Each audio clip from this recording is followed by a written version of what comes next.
Bonjour à tous, bienvenue sur le live du projet Live Prometheus. C'est un projet qui vise à la conservation des raies et des requins en Méditerranée française. C'est un projet international dont l'OP-Satoan en France est partenaire. L'enjeu principal du projet, c'est la caractérisation et la réduction des prises accidentelles d'élasmobranches dans les pêcheries susceptibles d'en capturer, au travers du test de dispositifs de réduction, au travers de promouvoir des pratiques de pêche durable et également via la sensibilisation des pêcheurs et du grand public à ces enjeux. Du coup, ce Shark Talk fait partie d'une série d'épisodes où on va interviewer des experts sur différents sujets liés au projet Live Prometheus.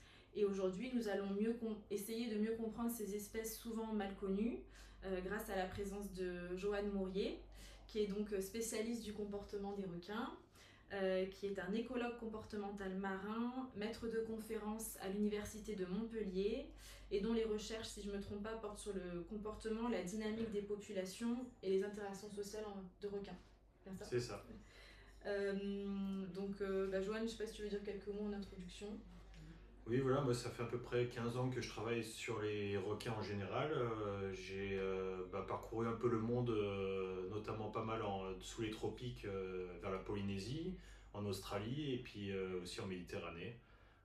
Donc j'ai étudié pas mal d'espèces de requins et de raies. Merci. Alors, du coup, la première question qu'on avait à te poser, Joanne, c'était est-ce que tu pouvais nous donner un petit aperçu de la communauté des raies et des requins en Méditerranée, sur les côtes françaises surtout, et les principales menaces auxquelles ils peuvent faire face? Alors, on a à peu près, on va dire, une quarantaine d'espèces de requins qui sont présentes en Méditerranée, avec à peu près 30-35 espèces de raies aussi. Et globalement, c'est des espèces qui sont. Il y a pas mal d'espèces en tout cas qui sont assez inféodées à la Méditerranée.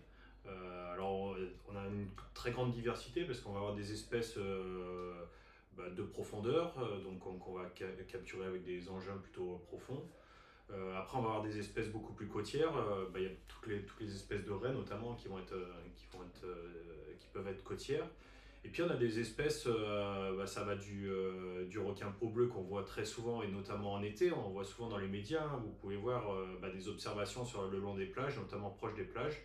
Alors pas de risque, hein, il n'y a jamais eu d'incident à ce jour avec ces espèces, mais ils se rapprochent en tout cas des côtes, notamment pour la reproduction à ces périodes-là. Et on peut avoir aussi du grand requin blanc, notamment, qui est présent en Méditerranée. Il y a une population spécifique à la Méditerranée. Alors c'est une espèce qui est très menacée, notamment en Méditerranée, donc on a du mal à les étudier. Et il y a même des expéditions qui ont été menées pour cette espèce, et on n'a jamais réussi vraiment à pouvoir accéder à ces individus. Mais de temps en temps, on observe des observations, même le long de nos côtes, d'individus qui sont plutôt de passage. Ça me fait penser à une question, est-ce que les espèces de grand fond, de grande profondeur, sont plus vulnérables que des espèces pélagiques ou pas? En fait, ça dépend. Alors, plus vulnérables dans un sens, oui, parce que finalement, elles sont beaucoup plus lentes dans leur renouvellement de population, Ouais. notamment.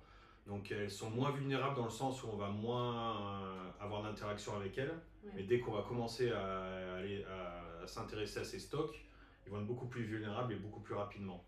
C'est des espèces qui grandissent très lentement en général, qui s'adaptent, qui ont une adaptation en fait sans risque à la base. Donc dès qu'on va amener un risque, elles vont avoir du mal en gros à se renouveler. Ouais, je comprends.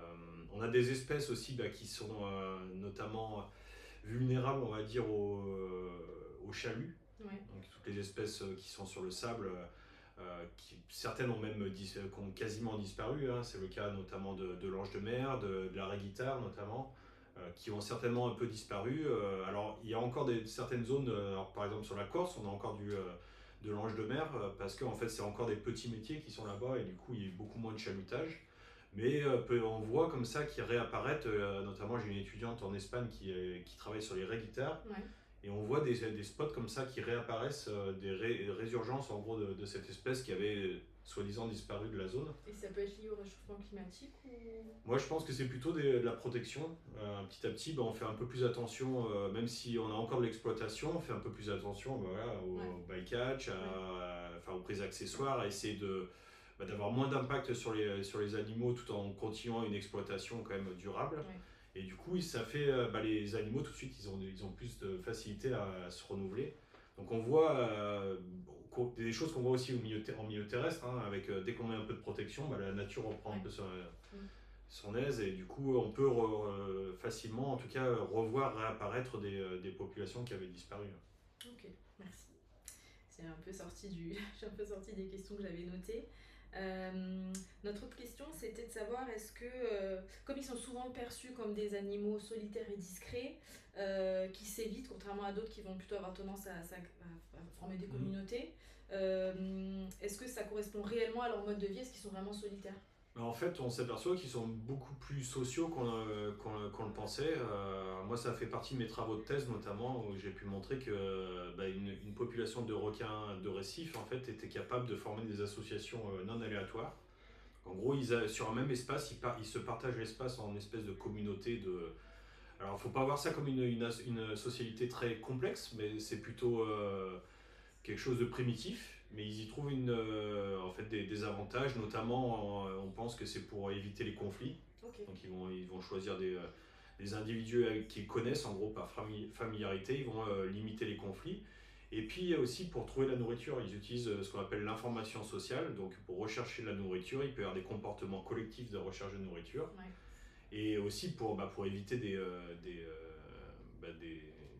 menaces, notamment même avec la pêche. On s'aperçoit souvent quand on essaie de capturer un requin qu'une fois qu'on en attrape 3, en général tous les autres sont encore ici mais vont plus du tout mordre et il faut changer de site pour en attraper d'autres. Ouais, un système un peu et donc ils apprennent en regardant l'information sociale. Ok. Est-ce que le fait d'observer leur comportement des raies et des requins, ça peut permettre de contribuer à leur conservation et aussi à une meilleure sensibilisation du public?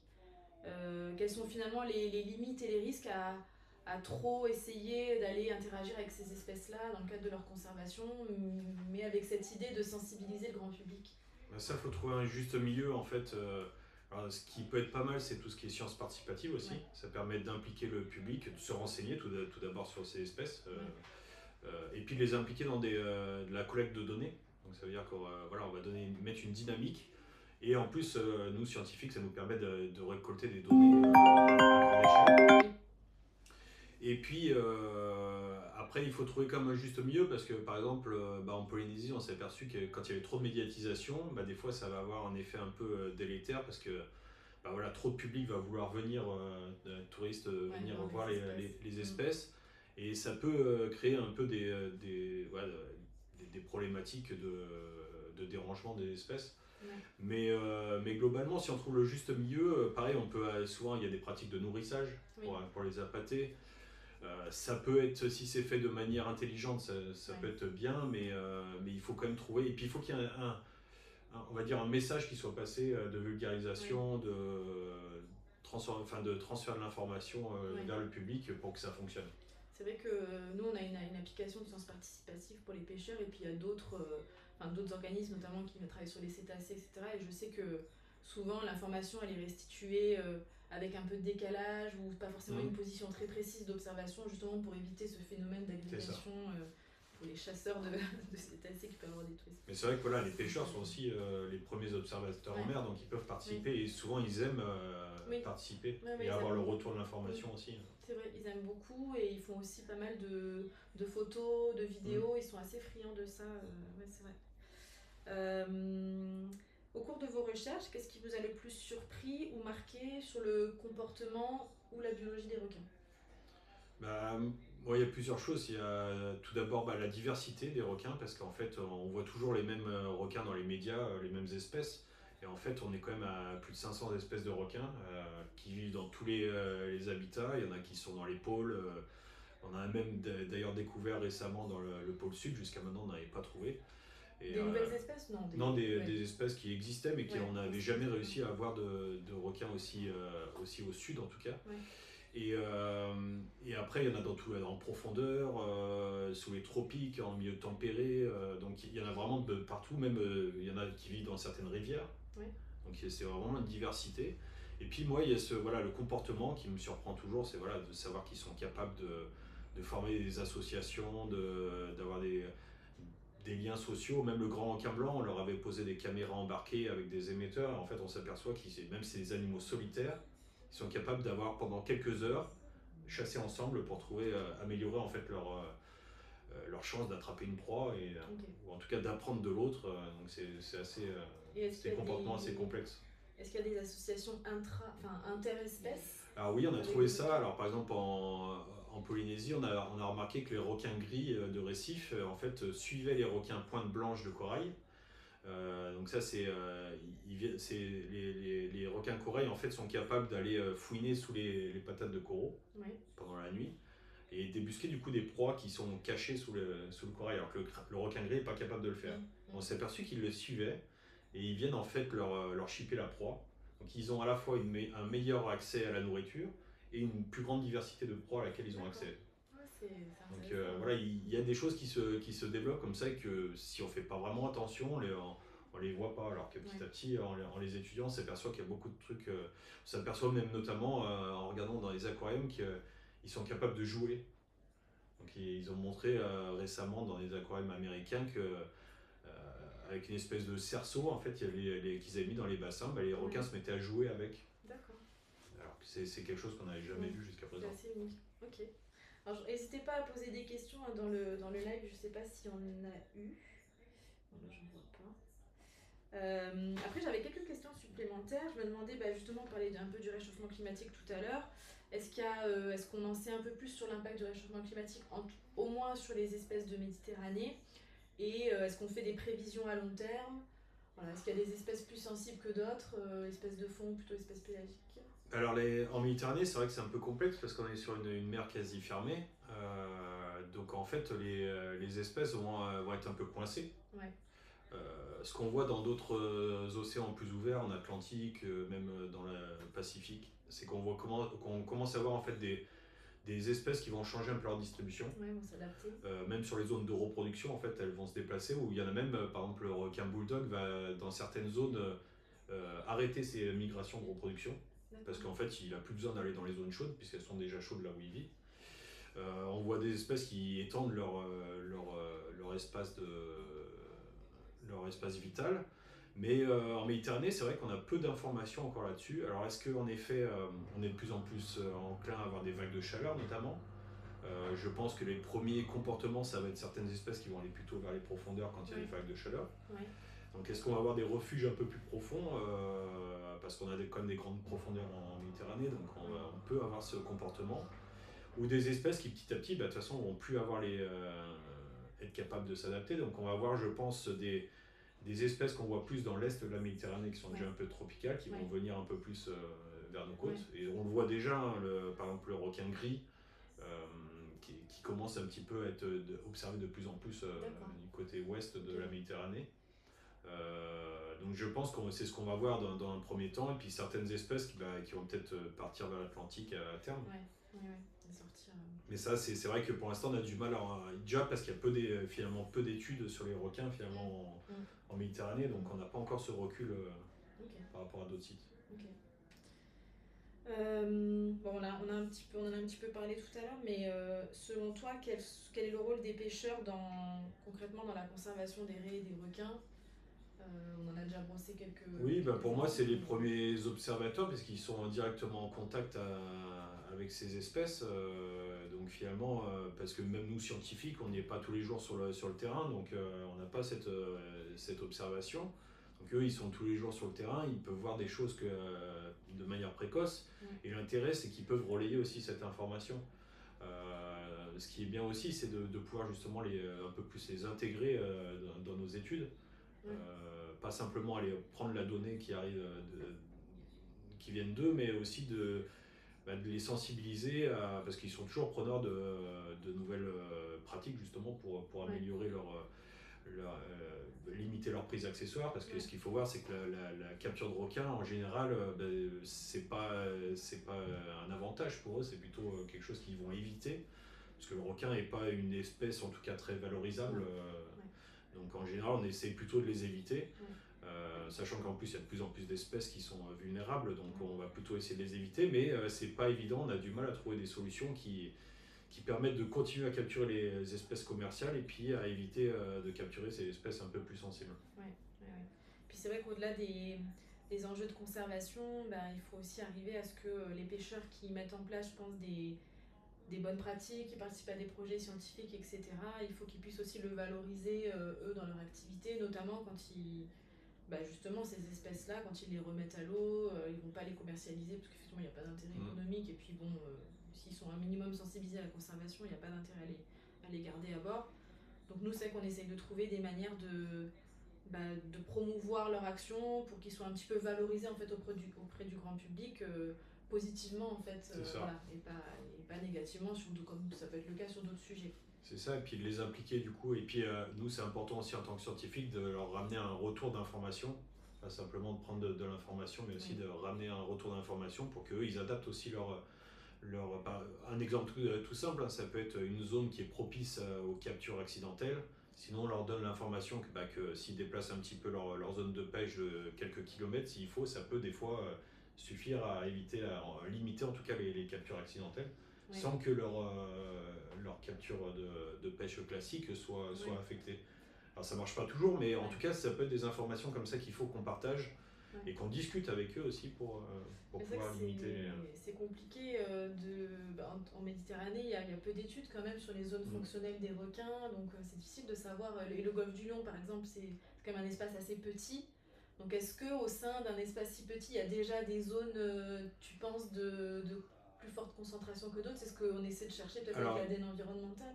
Voilà, avec l'ADN environnemental, on commence à se rendre compte qu'il y a des hotspots un peu, en tout cas on va dire plus sur les espèces benthiques, donc qui vivent au fond, donc notamment les raies, ou les roussettes, ou des requins qui vont être plus sur le fond. Donc ça va être plutôt du côté, on va dire, de la côte rocheuse, côté frontière espagnole, là, vers Bagnols et tout là, et puis vers la Corse aussi. Et en fait, ce qui est compliqué en fait sur les autres espèces qui vont être un peu plus pélagiques en pleine eau, c'est que c'est dynamique, donc c'est saisonnier. Donc par exemple les peaux bleues, c'est un exemple où en gros c'est assez saisonnier, donc on peut le prédire, c'est-à-dire que mais en général c'est aussi les saisons de pêche des autres espèces qui sont plus commerciales, donc c'est la difficulté, c'est que comme c'est dynamique, on ne peut pas toujours prédire. Sur certaines espèces, on pourrait, hein, ça veut dire que telle zone, on pourrait essayer de l'interdire à la pêche si en tout cas ça n'impacte pas non plus les activités économiques. C'est toujours trouver c'est ça. Puis c'est sûr que si on a des espèces avec une forte mouvance, c'est sûr que c'est compliqué. C'est ça, le peau bleu, c'est vrai que c'est un animal qui bouge beaucoup, donc il peut faire en tout cas migrer sur des grandes distances en Méditerranée, sur quasiment toute la Méditerranée. Donc c'est assez compliqué de le Et en plus, j'imagine qu'il y a des différences entre des individus juvéniles et puis des individus adultes. Il y a une différence au niveau des stades de vie aussi, donc qui ont des schémas de déplacement qui sont différents. Et puis c'est un milieu en 3 dimensions aussi. Donc c'est pareil aussi, on peut réfléchir à des choses sur l'aspect vertical, donc en limitant peut-être certaines zones, des profondeurs en tout cas d'exploitation. Alors, par exemple, j'ai fait partie d'une étude internationale où on a récolté toutes les données de balises satellites qui permettent d'avoir les profils verticaux des espèces de requins. Et on regardait en fait simplement sur l'ensemble des données quelles étaient les profondeurs minimales, maximales et moyennes en gros de chaque espèce. Et on s'aperçoit comme ça que sur certaines espèces, en tout cas, on peut prédire, prédire les zones de vulnérabilité de ces espèces. Et regarder si justement les pêcheries, si elles changeaient de quelques dizaines de mètres des fois leur activité de pêche, ça peut aussi limiter les captures. Et ça n'existe pas spécifiquement à la Méditerranée, il n'y a pas vraiment d'études peut-être spécifiques En Méditerranée, il y en a Il y a quelques études plus, on va dire, justement sur les peaux bleues, mais en fait, c'est limité à certaines espèces. On n'a pas encore cette diversité. Ce qu'il faut voir aussi, c'est que ces espèces, souvent, elles ont des migrations aussi verticales journalières. Oui. Oui. Donc en fait, elles vont faire des plongées la nuit ou au contraire remonter la nuit. Ça dépend des espèces. Donc on peut avoir des fonctionnements inversés entre les espèces et c'est ce qui rend difficile en fait si on veut regarder de manière globale, euh, c'est compliqué en fait d'avoir une vue complète. Et aussi ce qui s'est passé récemment, c'est l'UICN pardon, qui a du coup mis en place une surveillance internationale sur l'identification de zones d'intérêt pour les élasmobranches, pour les requins et les raies. Donc ils sont passés en Méditerranée et on a en fait tous les experts ont cartographié les zones sous différents critères, notamment de reproduction, de zones d'alimentation, de zones de préférence, et mis en place en fait cartographier simplement toutes les zones d'intérêt. Ça ne veut pas dire de les protéger, mais ça permet d'avoir un support. On va dire si on veut étendre par exemple des aires marines protégées ou des zones de protection, on sait que ces zones en tout cas, même en plus si elles se recoupent entre plusieurs espèces, ça peut être des hotspots à protéger et ça permet d'avoir des données comme ça qui n'avaient jamais été faites à cette échelle-là. Et maintenant, ça se fait, ils sont en train de quasiment finir le tour du monde sur ces espèces. Donc, on va avoir une cartographie mondiale des zones les plus d'intérêt et qui ont été prouvées scientifiquement. Donc, c'est quelque chose qui va continuer, mais qui sera alimenté au fur et à mesure. Et ça, on peut s'aider de ce type de données en fait pour adapter nos pratiques de pêche, pour essayer de limiter justement les. Ok. Et du coup, je me demandais, alors peut-être que tu n'as pas eu l'occasion en Méditerranée, je ne sais pas si tu as beaucoup travaillé avec les pêcheurs, mais je me demandais si tu avais un peu une success story peut-être de tes travaux à l'étranger sur une cohabitation entre pêcheurs et un enjeu comme ça de préservation d'une espèce en particulier ou en Corse notamment, sur les anges de mer, ils sont vraiment très impliqués. Donc en plus on utilise leurs savoirs locaux, ancestraux, pour aussi revenir en arrière historiquement pour comprendre un peu ces espèces, je sais pas, il y a 50 ans, 100 ans. Elles étaient là, est-ce qu'elles étaient là, est-ce qu'il y a plusieurs espèces ou pas, est-ce qu'ils les capturaient en nombre ou pas, est-ce que les stocks selon eux ont diminué ou augmenté. Donc ça nous aide sur des espèces qui sont assez cryptiques, assez vulnérables à avoir un peu cette information. Et puis eux, pareil, ils ont participé à des marquages, donc ça les implique aussi dedans, donc ils les retrouvent, c'est-à-dire qu'ils les recapturent. Donc ils rentrent un peu dans l'histoire du projet et ils sont impliqués, et du coup sur des espèces comme ça qu'ils ont aussi envie de protéger parce qu'ils ont envie de continuer à les voir. Ça fait partie en gros de leur culture. C'est des espèces qu'ils sont habitués à voir, donc ils ont envie de les garder, les conserver aussi, tout en gardant leur activité bien sûr, mais donc je pense qu'ils ont envie d'être actifs, d'être proactifs là-dessus et de trouver des solutions, bien sûr tout en gardant leur activité. Donc il faut trouver le juste milieu. Oui, je pense que c'est aussi l'objet du Live Prometheus, c'est de travailler sur ces sujets-là tout en prenant en compte l'enjeu quand même économique de l'entreprise du pêcheur. Donc ça c'est. Il y a la capture aussi, et puis donc c'est essayer de limiter les captures, mais une fois aussi si on ne peut pas les limiter ou les éviter, on peut aussi améliorer l'espérance de vie quand on les relâche. Donc il y a des méthodes aussi justement pour essayer de limiter le stress. C'est souvent le problème, c'est que c'est le stress de la capture qui peut a posteriori augmenter la mortalité des espèces. Et du coup, surtout sur certaines espèces qui sont très sensibles à ça. Et du coup, c'est essayer en termes d'éthique animale, essayer de les libérer avec le plus de chances possible de survie. Oui, tout à fait. Et peut-être une dernière question. Alors, s'il y a des questions dans le chat. Alors, il y a quelqu'un qui demande quels sont les habitats et les zones de répartition du diable de mer dans le golfe du Lion. Et même question pour le requin peau bleue. C'est assez complexe parce que c'est comme on le disait tout à l'heure, c'est des espèces qui vont pas mal bouger en fonction de la saison. Donc en gros, le diable de mer, on sait que notamment ils ont des zones d'agrégations qui, surtout en été, qui vont être autour des Baléares, autour de la Corse. Donc ça, on les voit souvent. Mais on a eu aussi, c'était même l'été dernier, hein, un diable de mer qui est rentré dans les Tantos. On a eu pas mal, d'ailleurs assez bizarre, on a eu pas mal d'échouages l'été dernier hein, sur nos côtes ici. Donc ça aussi, c'est quelque chose à voir sur à quoi c'est dû, est-ce que ça va se répéter ou pas. Donc certainement lié aux vagues de chaleur ou des choses comme ça qui vont désorienter les animaux.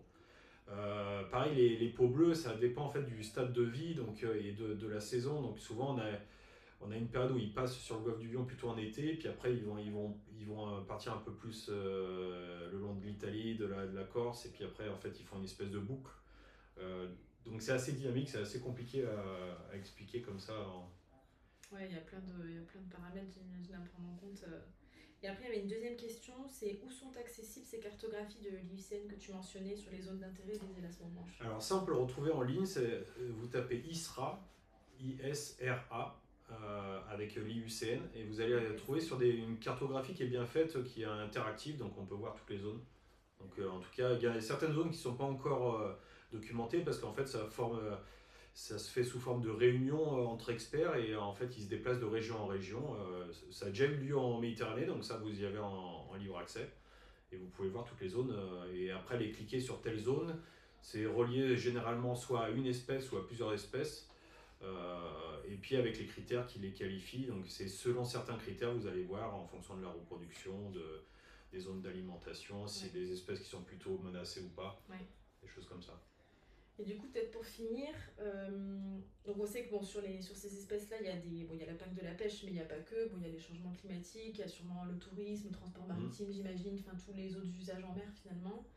Et ma question, c'est comment est-ce que une personne lambda, un consommateur lambda ou un touriste peut finalement, à son échelle, participer à la conservation des élasmobranches? Est-ce que ça passe par le soutien à un projet ou un changement de ses pratiques de consommation ou de tourisme?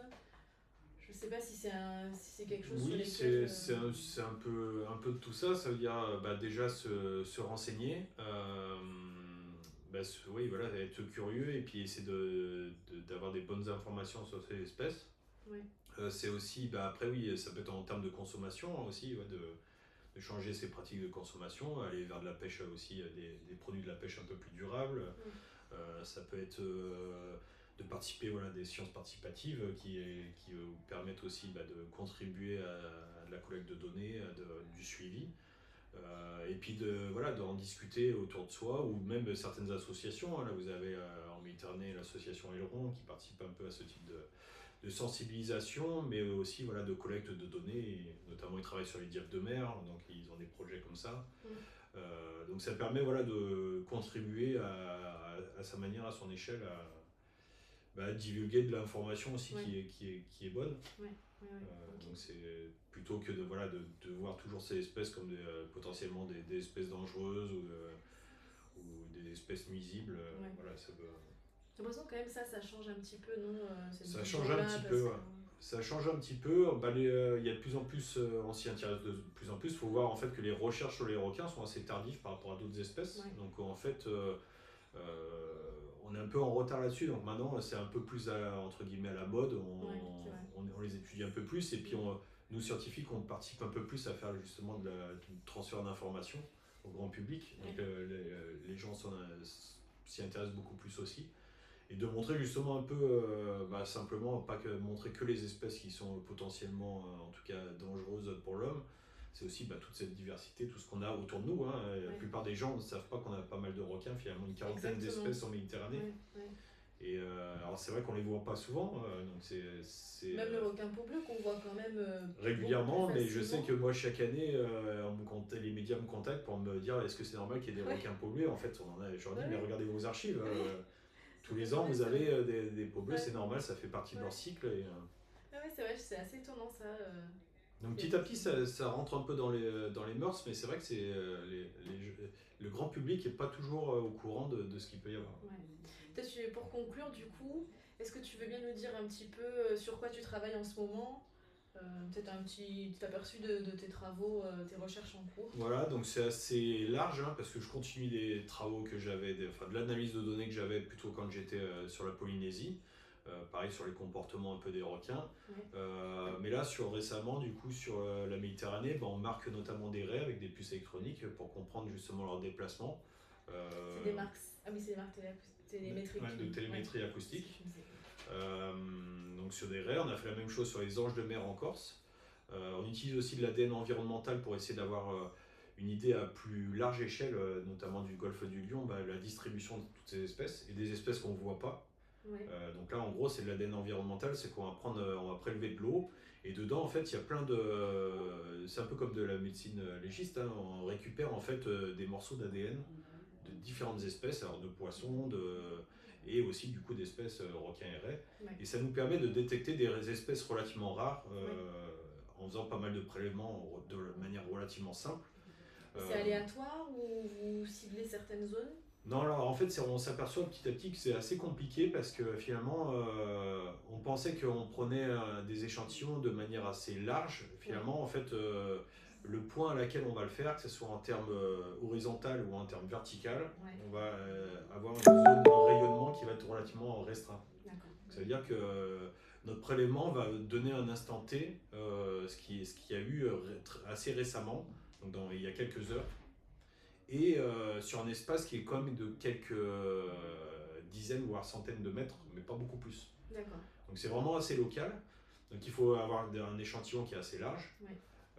Pouvoir le répéter aussi bien sûr, mais en tout cas ça donne déjà des idées de hotspots en gros sur la Méditerranée. Okay. Donc là on a pas mal, on a un hotspot qui va être plutôt côté Corse. Ouais.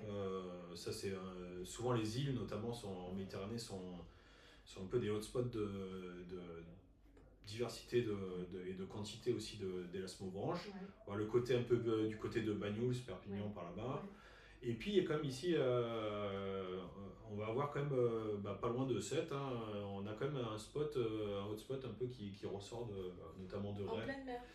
Alors pas non, sur les côtes là, je parle surtout sur les côtes. Après en pleine mer c'est un peu plus compliqué parce que c'est des animaux qui sont de passage, donc on a du mal, mais on détecte en pleine mer, on va détecter des mobulas, on va détecter bien sûr les requins peau bleue, mais on arrive à avoir des espèces profondes aussi, notamment du griset qu'on détecte, donc qui sont des gros animaux comme qui sont assez profonds. On détecte pas mal d'espèces quand même, mais du coup là quand on est en pleine mer, c'est un peu plus complexe parce que du coup il y a plus de brassage, il y a une grande profondeur, donc on ne sait pas trop si c'est des remontées d'ADN ou si c'est des. Il y a plus d'incertitudes. Et vous n'avez pas de souci de correspondance de l'ADN prélevé avec l'espèce? Si, alors il y a certaines, notamment pour certaines raies qui sont très proches au niveau phylogénique. En fait, on a du mal encore à vraiment différencier l'espèce. Donc il y a certes, pour certaines raies, c'est un peu compliqué et ça dépend des marqueurs. Donc on peut avoir des marqueurs spécifiques aux espèces, et d'ailleurs ce qu'on fait, c'est que petit à petit on fait notre propre base de données. Donc on collecte quand on peut les échantillons et on fait comme ça une base qui nous permet d'associer justement nos échantillons avec. Ouais, je pense que l'ADNE c'est de plus en plus utilisé quand même dans voilà, c'est relativement, mais ça aussi c'est biais dans le sens où c'est pas magique parce que c'est un échantillon à un instant T. Donc notamment sur des espèces qui bougent, c'est pas toujours, ça donne pas toujours quelque chose de complet. Donc c'est pour ça que nous, par exemple sur les raies, on va regarder aussi l'aspect dynamique avec leur déplacement. Donc en mettant des puces électroniques pour essayer de savoir si elles restent justement sur une zone particulière ou si elles vont avoir tendance à se déplacer sur des plus grandes distances. Exactement. Dernière question, dans le chat, quelqu'un qui demande quelles espèces de requins et de raies se reproduisent dans le golfe du Lion. Du coup on parlait du requin peau bleue, et en tout cas il m'aide pas dans le golfe du Lion. Sur la reproduction, ça je sais pas exactement. Après, bien sûr, il va y avoir toutes les roussettes qu'on va retrouver, notamment sur les canyons. Elles vont pas mal pondre des petits œufs, des capsules. D'ailleurs, vous en retrouvez des fois sur les plages, des petites capsules de raies ou de requins. Donc ça, il y a pas mal d'espèces comme ça qui peuvent se reproduire en tout cas. Et après, finalement, on en sait encore très peu. Alors, par exemple, je parlais des anges de mer en Corse, on sait qu'ils se reproduisent, on a trouvé des petits. Pareil, en Espagne, là, où je travaille sur les raies guitares, là pareil, on a trouvé des nouveaux-nés où il y avait encore les marques du cordon ombilical. Donc c'est des espèces qui sont capables quand même de se reproduire localement. Mais c'est vrai qu'il y a peu d'études encore globalement sur la zone. Donc on a du mal encore à avoir ces informations. Finalement, sur tous les aspects de leur comportement et de leur écologie, il y a plein de lacunes encore. Même sur les espèces communes, parce que le pot bleu, c'est quand même une espèce assez commune. Alors le pot bleu, on commence à avoir plus d'informations maintenant, surtout sur leur déplacement et sur les zones, mais sur tout ce qui va être reproduction, des choses comme ça, c'est encore assez compliqué. Merci beaucoup Joël d'avoir participé à cette interview.